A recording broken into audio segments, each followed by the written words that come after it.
So ladies and gentlemen,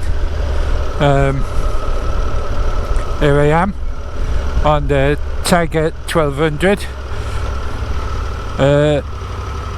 just on the way home from work, so through a bit of traffic and what have you, and see how we get on with it.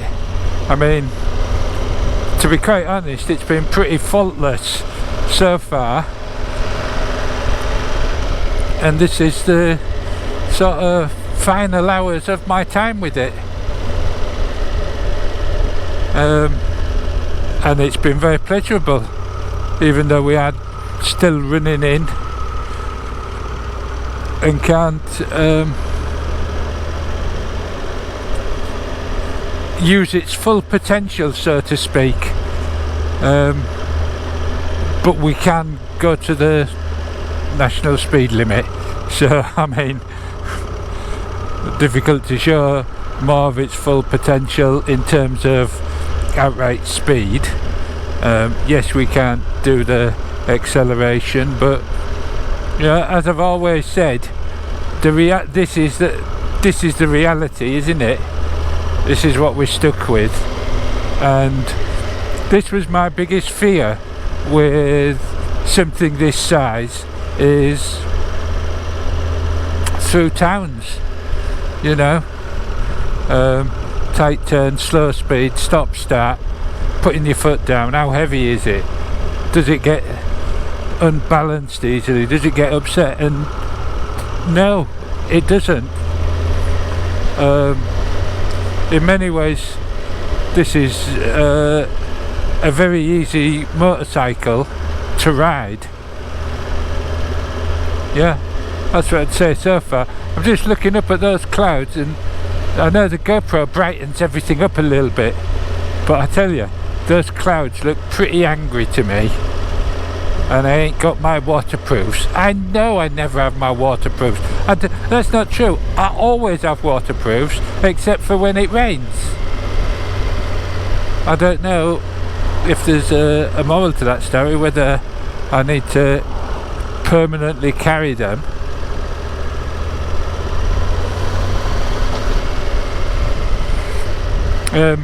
When I first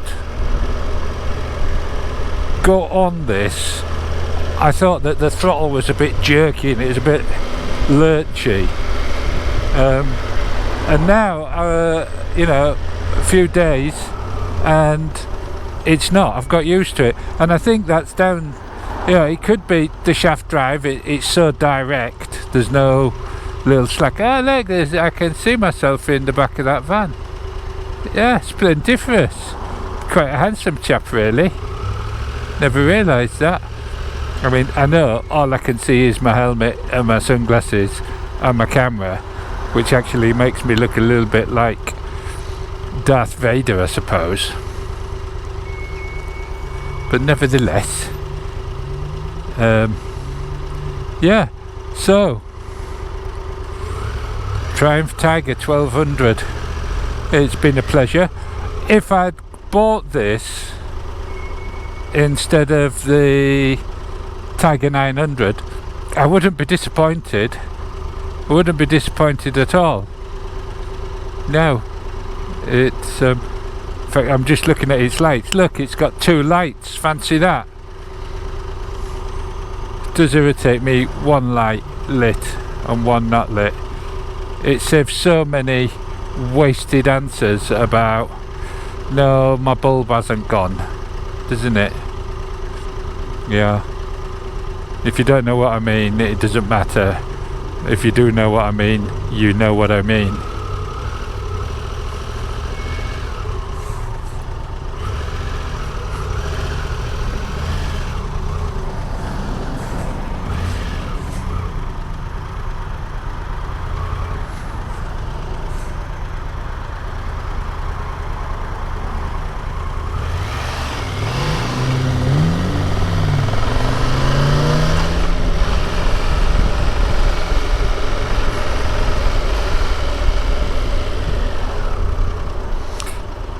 Yeah, so as a roundabout town,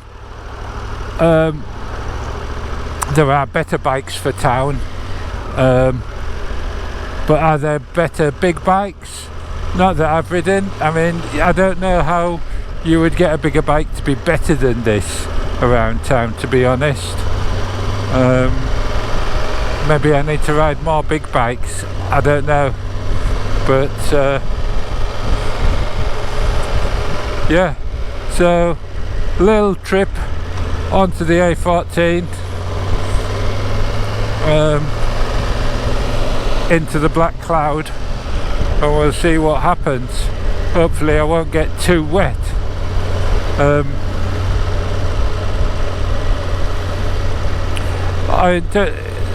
Even at low speeds you get no indication that it's going to be wayward or anything. It just tips in and goes in, and it, like I said on my first ride, it is the lightest of touches.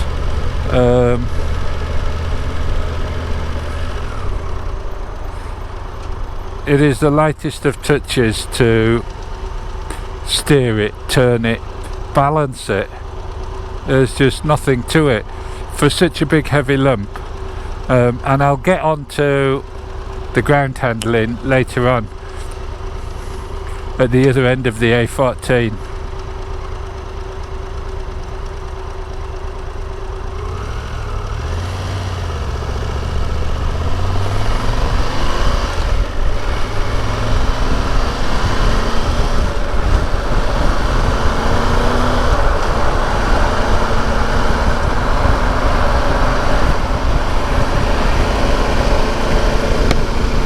So the problem we've got at the moment is we're running it in, so we can't give it any big beans. I think it had done about 30 miles when I collected it, and it says that it's 3,500 miles before you can go over 3,500 revs. So I'm quite content to see it that. It's comfortable, sits there quite well. Even behind this van, there's quite a lot of buffeting off this van. It's not like the VW vans. They produce very little turbulence, to be honest, from my experience anyway. This Renault Traffic, maybe because it's got a rack on top, I don't know. But there you go. So hopefully you've seen enough of it on the A14. What I'll do is I'll just pull out and overtake this van and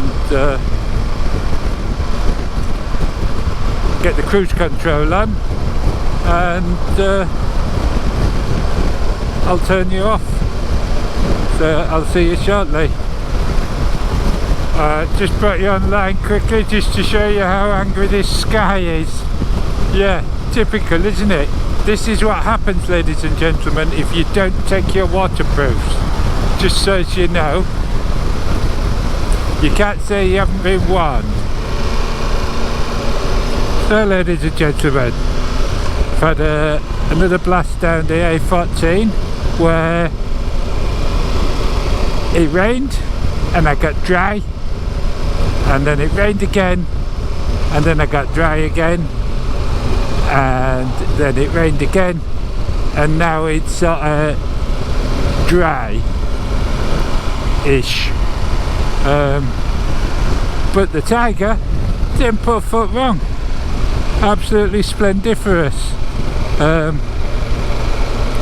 So would I have one? Yes, most definitely. Do I regret not having it instead of the 900? No, I don't, because they're both exceptional bikes. Would I swap it? Possibly, I don't know. As long as there was no money to exchange. But yeah, no. I would have bought it out. Having ridden it, I may well have bought it instead. it's a splendid bike. The shaft drive would do it for me because of winter, so that's perhaps with hindsight that's what I would have done, but I'm not disappointed with Biggles the 900, and I can get a Scott Oiler or something like that, and I think maybe that's what I'll do, or something similar. I don't know what else is out there, but it does really drive me crackers having to do the chains in the winter, because they do turn quickly, they really do. Yeah. So overall impressions, well, it's splendiferous, it's absolutely faultless, it's light as a feather. The big advantage that I could see from my experiences with it is heavier than the 900, it is, and it's a little bit more difficult to move about in the garage. Not as bad as the old 1050, but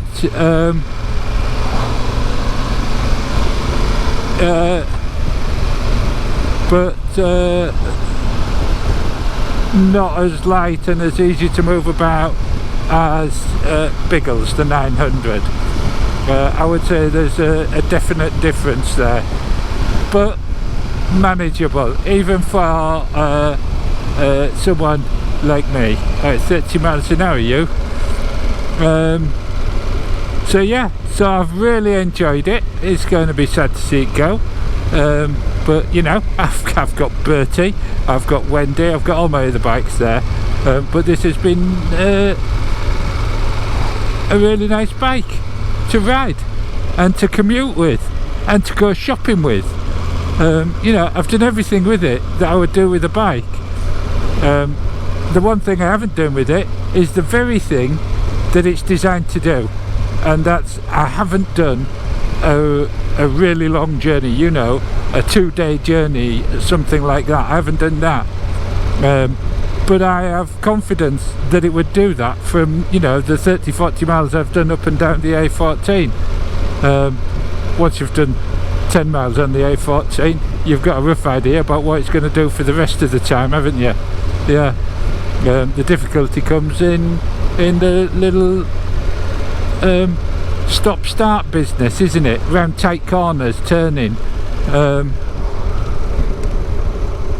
and for that it's been absolutely fault-free.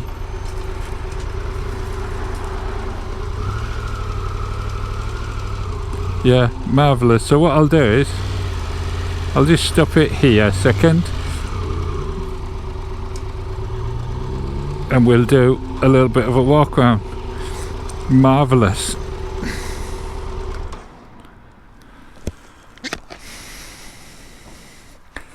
So there you have it, look, in black. Marvellous. Twin brakes on the front, Bravo, showy forks, screen adjustable, black, textured, different bits of plastic gloss and sort of like a matte. Nice big comfy seat, not heated, single disc behind. Let's just turn this off. There you go. Forgot that, you've got no key, you see. Yeah. Headlamp, not as nice as Biggles, I don't think, that big wide thing. Feels a little bit slightly wider. Not sure it is. Look, I mean, there is a Biggles. It's not my Biggles, it's a different Biggles. Shaft drive, that's the baby, isn't it, for winter? If you're going to have a bike for winter, and it's quite a big chunky affair, isn't it? Marvellous. Mickey Mouse mirrors. These things could be improved a bit, couldn't they, really?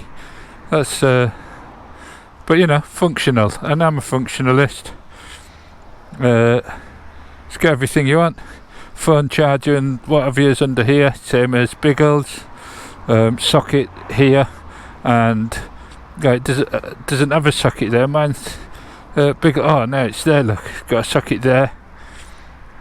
Marvellous. Screen well, I don't know, it goes down. Oh, you just push it and pull it. There you go, marvellous. So GT Pro 1200, splendiferous.